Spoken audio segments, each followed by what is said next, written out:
Local government in England has been accused of spreading transphobia over the International Women's Day celebrations. RT's Shadia Edwards-Dashti has the details. International Women's Day is coming up. It's a day to mark the struggle for the right to vote and the fight for equal rights.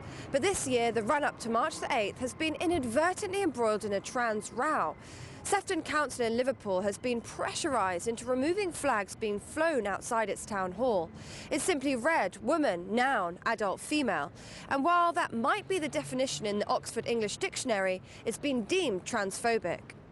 The flag you're flying at the moment is a hostile, transphobic dog whistle, recognised as a symbol and brand of one of Britain's most outspoken and visible trans antagonists and the leader of a transphobic hate group.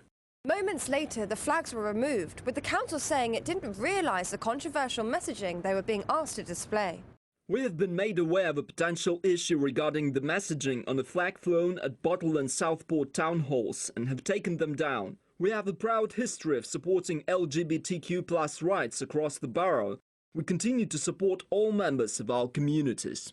And while it looked like International Women's Day had been cancelled, later they decided to reinstate the celebration, replacing the old flag with a different one. We went to find out if people really find the statement on the flag offensive.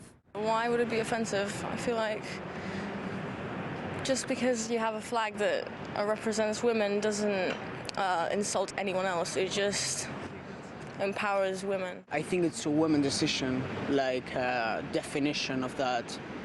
But I know it probably needs to take a lot of political things to talk about a woman. I don't think there should be a label, and I don't think there should be a definition for genders or religions or anything. The problem I have is with the word transphobic. I mean, the word phobic means that one has a fear towards something.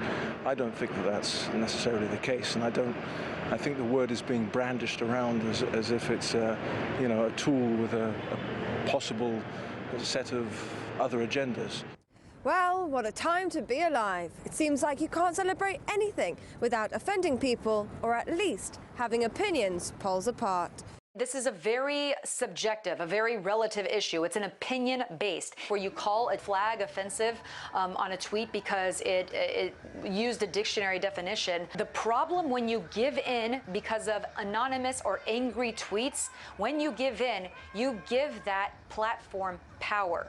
Nobody should be giving power to any voice that is meant to silence for wrongful reasons. And so we don't want to give those voices any more justification just because they don't like something, because then it's going to cause everybody who wants to shut down a company, shut down a cause, or shut down any kind of truth or opinion that they don't agree with.